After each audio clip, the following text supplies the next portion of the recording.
আমি কার কাছে থাকবো? তাই তো, তুমি কার কাছে থাকবে বাবা? তুমি কার কাছে থাকবে? কৌশিকের অস্তিত্ব আমি কার কাছে গচ্ছিত রেখে যাব? আমি কার কাছে গচ্ছিত? বাবা, সময় সময় বড্ড দ্রুত হয়ে যাচ্ছে বাবা, বড্ড দ্রুত।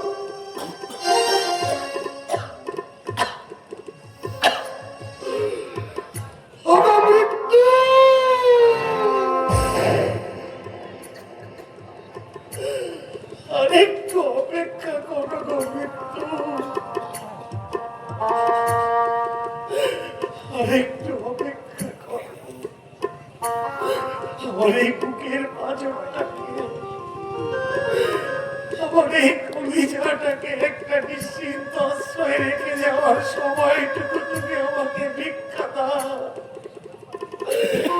ওকে একটা নিরাপদ আশ্রয় রেখে যেতে না। বাবা, বাবারে, আমাকে একটু হাত ধরে নিয়ে চল না বাবা। তোকে একটা নিশ্চিন্ত আশ্রয় রেখে যেতে না পারলে আমি যে বড় পাড়ে গিয়েও শান্তি পাবো না রে বাবা। ও বাবা, চল না, আমাকে একটু হাত ধরে নিয়ে চল না বাবা।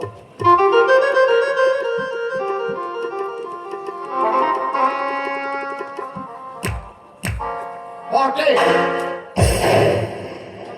সোমনাথ বস, তোমার এত বড় স্পর্ধা, চাবুক মেরে তুমি আমাকে বাড়ি থেকে পুকুরের মতো দাঁড়িয়ে দাও। আমার নাম প্রকাশ চৌধুরী, ওই কিশোর ছাত্রালের সঙ্গে আমার বন্ধুত্বটাকে জমিয়ে তাকে দিয়েই তোমাকে ঘায়েল করবো শয়তান।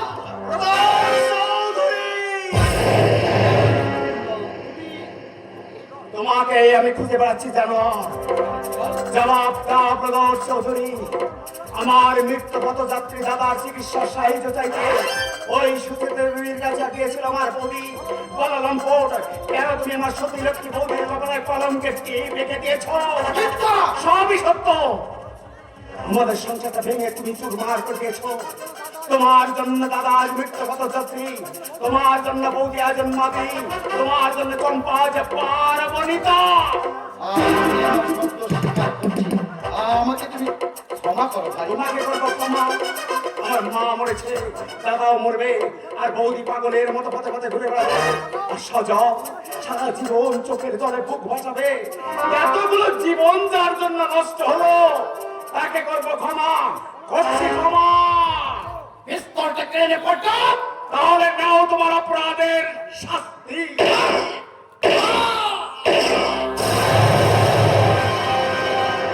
শেষ প্রদোষ চৌধুরী, শেষ। শেষ। ঠিক হয়েছে, আমার নির্যাতনকারী উপযুক্ত শাস্তি পেয়েছে। বাচ্চা নিয়েছি চম্পা, আমি বাচ্চা নিয়েছি। উড়ান, সর্বনাশ, তুমি এখান থেকে পালিয়ে যাও, তা না হলে তুমি যে পুলিশে ধরা পড়বে।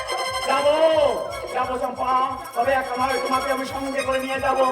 আমি যে বলি না। না চম্পা, তুমি আমার কাছে ফুলের মতো পবিত্র। এসো আমার সঙ্গে। বিশাল সম্মান বেঁচে থাকতে চম্পাকে নিয়ে তুমি পালাতে পারবে না। এই ওস্তাদ, সারা মন্ত্রণার পেয়ে তার সঙ্গে বোঝাপড়া করতে চেয়েছিলাম, এসে দেখি সেই সুযোগ তুমি রাখুনি। আমার পথ থেকে সরে দাঁড়ান উস্তাদ, নইলে সব পরিচয় কিন্তু আজ ফাঁস করে দেবো। আওতা দেওয়ার চেষ্টা করো না কুণ্ডল, মনে রেখো খুনের মাধ্যমে কিন্তু বিশাল সামনে করতেই কালীর ঘটকে খুন করতে যেদিন এই আনানি হাত এতটুকু করবেনি। সরকারি মহাজি, কৃষ্ণনগরী। হ্যাঁ, আচ্ছা তুমি চলো। জানি, জানি, আমি তাকে খুব ভালো করে জানি। তার জন্যই তো আজ আমরা পথের কাকা। কেন? সে অনেক কথা। শয়তান একদিন আমার বাবাকে খুন করলে, আদালত খুনের কোনো সুবিচার করলে না। টাকার জোরে কালী মুখার্জি খালাস পেয়ে গেল। তারপর আইনের অবিচার এবার কাকা সইতে পারলে না। আইনের উপর প্রতিশোধ নিতে হিংস্র আক্রোশে কালী মুখার্জিকে খুন করে আমার কাকা ফেরার হলো। না, তুমি মিথ্যে বলছো। এই কুণ্ডলার মুখে শুনে তুমি সুন্দর একটা গল্প সাজিয়েছ।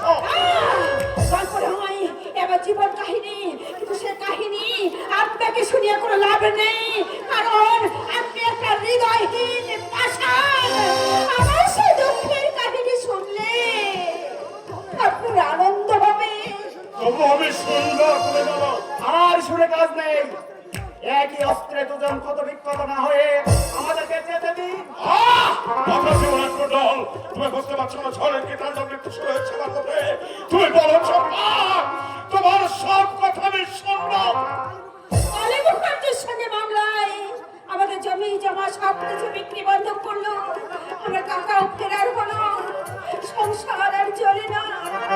আমি আর আমার ভাই তখন ছোট নির্ভয় হয়ে আমার মা আমাদের হাত ধরে কলকাতায় চলে এলো। ঘরের বাড়ি বাসন মেজে কোনো রকমে আমাদের সংসার চলছিল। ধীরে ধীরে আমরা বড় হয়ে উঠলাম। আমার ভাই তাপস অবসরে ট্রেনে হাঁপানি করতে লাগলো।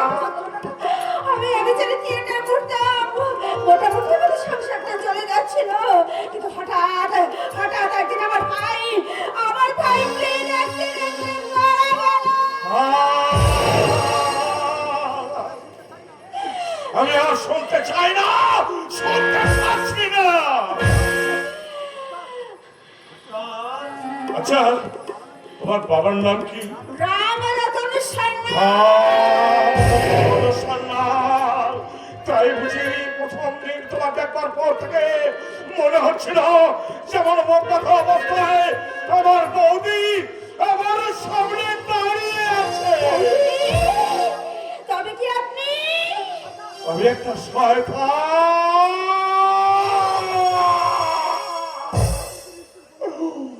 উফ, ইউথির কি নিষ্ঠুর পরিহাস। এসব কি বলছেন আপনি? বলবার কোনো ভাষা নেই, বলবার কোনো ভাষা নেই।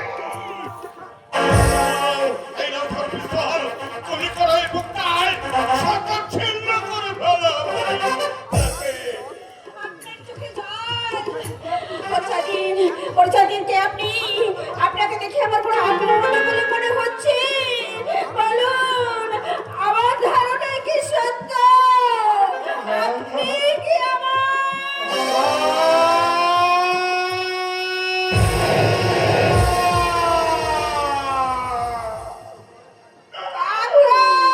ওই তোর হতভাগ্য কাকা।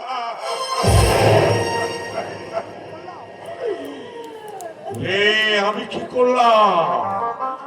আইনের পর ধনী সম্প্রদায়ের পর প্রতিশোধ নিতে গিয়ে আমি কোথায় নেমে গেছি? ডাকিছিলেন এমন মায়া ভরা কণ্ঠে, এই শয়তানকে কাকা বলে ডাকিছিলেন। তোর কাকা ছিল নীলরতন সান্যাল। নীলরতন সান্যাল, বিশাল সান্যাল এবং বিশাল সান্যালী স্বামী সদানন্দ নামে তিনজনের আঙুলের ছাপি এক। ইন্সপেক্টর সাহেব, খবরদার, কেউ বলাবার চেষ্টা করবে না। সারা বাড়ি পুলিশ ঘিরে ফেলেছে। তবে তুমি আমায় অ্যারেস্ট করতে পারবে না নিরঞ্জন রায়। অসংখ্য অপরাধে অপরাধী তুমি, তাই আজই তোমাকে গ্রেফতার করে আমি আইনের হাতে তুলে দেবো। আইন? আইন ইন্সপেক্টর, কোথায় আইন? আইন নেই। আইন থাকলে নীলরতন সান্যাল আজ বিশাল সান্যাল করতো না। আইনে তাদের পকেটে থাকে যাদের পকেটে আছে ভুরি ভুরি টাকা। আইনে নেই, আচ্ছা শুধু আইনের নামে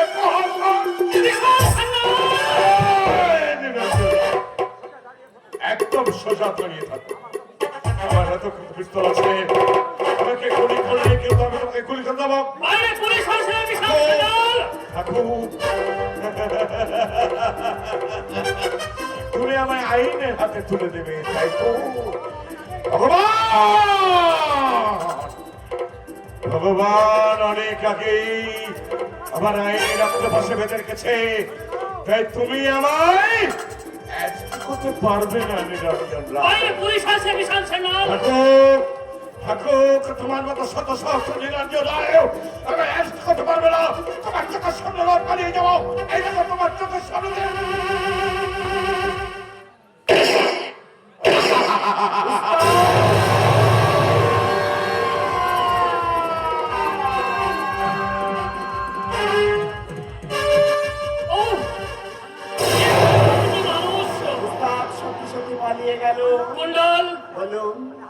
আমি হাত বাড়িয়েছি। চম্পা, তোমাকেও থানায় যেতে হবে। যাবো। দারোগা বাবু, বলুন। যাওয়ার আগে ছোট্ট একটা অনুরোধ যদি আপনি রাখতেন। হ্যাঁ বলো। যাওয়ার আগে একটিবারের জন্য আমি আমার দাদার সঙ্গে দেখা করতে চাই। অসম্ভব, থানায় চলো।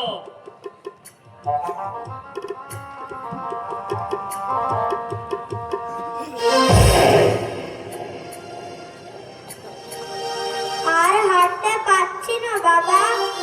আর হাঁটতে হবে না বাবা, আমরা আমরা এসে গেছি। এই 3-4 দিন ধরে বিদায়, অনাথ আশ্রম, শিশু সদন, এখানে ওখানে আমরা ঘুরে মরলাম।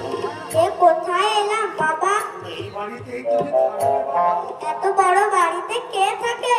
একটা দরদি হৃদয়, কৌশিকের স্মৃতিচিহ্নকে তার মতো সযত্নে আর কেউ রাখতে পারবে না বাবা। তুমিও থাকবে তো বাবা? না না, আমার যে ওই চিরশান্তির দেশে ডাক এসে গেছে বাবা। তবে আমিও তোমার সঙ্গে সেইখানে যাব। ও কথা বলতে নেই, ও কথা বলতে নেই বাবা। তুমি বেঁচে থাকো, অনেক বড় হও, দুঃখিনী মায়ের কথা কোনোদিন মনে করো না। তোমার হতভাগা বাবাকেও ভুলে যেও। তোমাদের সবাইকে ভুলে থাকতে আমার বুঝি কষ্ট হবে না? এই দেখো না, ঠাকুর মায়ের জন্য আমার মন কেমন করছে। সেজন্যই তো আমি তোমার ঠাকুমার কাছে যাচ্ছি। গিয়ে তোমার ঠাকুমাকে খুব বকে দেবো। সেই জন্য বুঝি ঠাকুর মার মতো তোমার মুখ দিয়েও রক্ত বেরোচ্ছে? হ্যাঁ বাবা। কাকুমণি যে বলেছিল মানুষ মরে গেলে আর কোনোদিন ফিরে আসে না, তুমি বুঝি আর আসবে না? ও বাবা, বাবা রে, এত প্রশ্ন করিস রে বাবা। তোর এই প্রশ্ন ওই ভগবানকে করিস, তিনি এর উত্তর দেবেন। তারা কথা বলছে এখানে, তারা কথা বলছে এখানে মাস্টার মশাই, এ তোমার কি অবস্থা? এ আমি কাকে দেখছি? তুমি এসেছো দিদিদা, তোমার দিদিমণিকে একটিবার ডেকে দাও না। এখানে কেন? বাড়ির ভেতরে এসো। না দিদিদা, ওই বাড়ির মধ্যে আমি যাবো না। তাছাড়া আমার হাতে যে অত সময় নেই দিদিদা।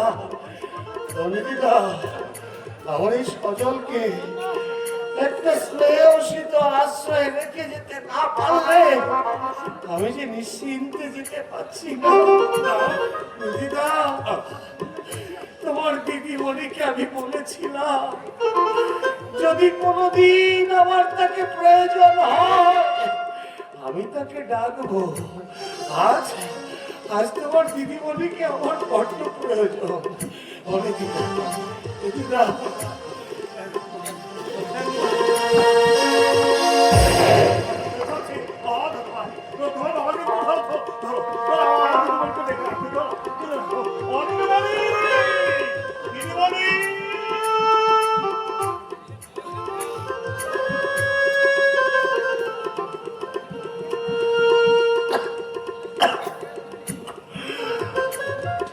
ভগবান,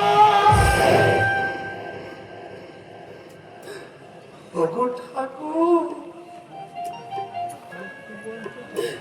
এ জন্মে তো কিছুই দিলে না ঠাকুর।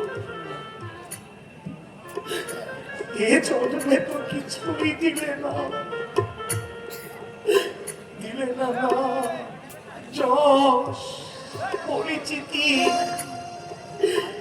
দিলে না আমার কাজের স্বীকৃতি, দিলে না স্নেহ, প্রেম, প্রীতি, ভালোবাসা, দিলে না পুত্র পরিবার নিয়ে বেঁচে থাকবার অধিকার, দিলে শুধু হতাশা, লাঞ্ছনা আর যন্ত্রণার পাহাড়। আমার যদি জনম দাও ঠাকুর, একটু মানুষের মতো বেঁচে থাকবার অধিকার দিও ঠাকুর। মানুষের মতো বেঁচে থাকবার অধিকার দিও। একটু পুত্র পরিবার নিয়ে বেঁচে থাকবার অধিকার। বাবা, বাবা, বাবা রে, শেষবারের মতো, শেষবারের মতো একবার এই বুকটাতে হয় না বাবা, তোকে বুকে নিয়ে এই বুকের জ্বালাতে একটু চুমু। বাবা,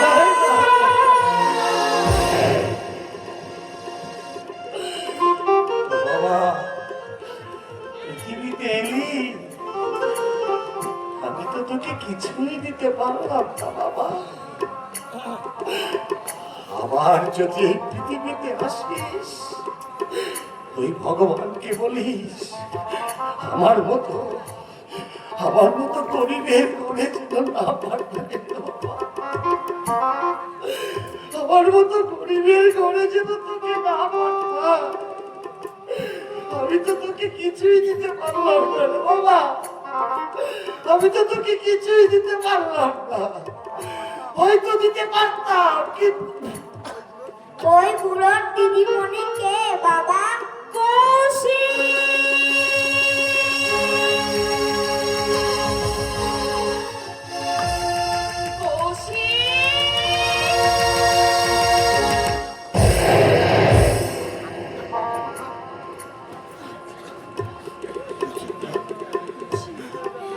সুচেতা, আজ আজ তোমাকে আমার বড্ড বেশি প্রয়োজন। আমার জীবন প্রদীপ শেষ হয়ে গেছে সুচেতা। আমার এই বুকের পাঁজরটা, যাকে আমি শুধু এই পৃথিবীতে এনেছি, কিছুই দিতে পারি না। ওকে ওকে একটু বাঁচিয়ে রাখবার জন্য, ওকে একটা স্নেহ শীতল আশ্রয় রেখে যাওয়ার জন্য আমি তোমার কাছে এসেছি সুচেতা। আমার ছেলেটাকে আমি তোমার কাছে দিয়ে গেলাম। ওকে ওকে তুমি দেখো সুচেতা, ও যেন একটু মানুষের মতো বাঁচতে পারে, আমার মতো। ও যেন অকালে এই পৃথিবী থেকে হারিয়ে না যায়। ওকে তুমি দেখো না, ওকে তুমি কৌশিক! কৌশিক!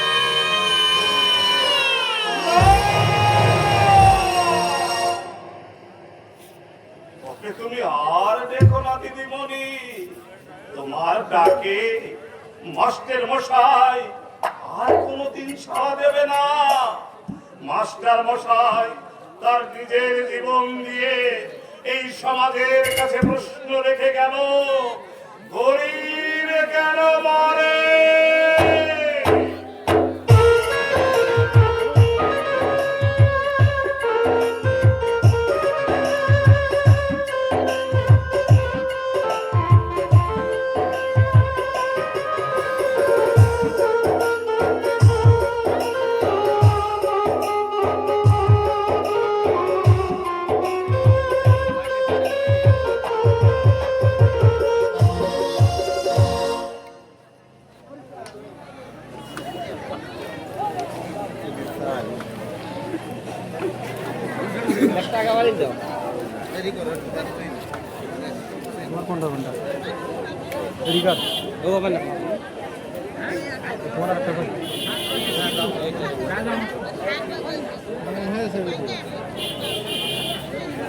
कैमरा लगाई ने फोन लगाओ कोई कैमरा लगाई करा देखी फोन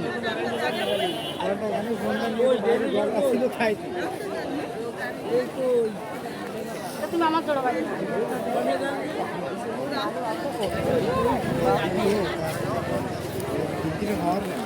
আমরাও তো যাবো ওই দাদু ওর দাদু ওই তো ইয়ে আমার পাঁচ আসছি কই ও সে তোমাটা খুলবো আমি না তুই পারবি না ভাই পারবি না আমার কথা শোন পারবি না তুই খুলি দাও পারবি না দেরি কর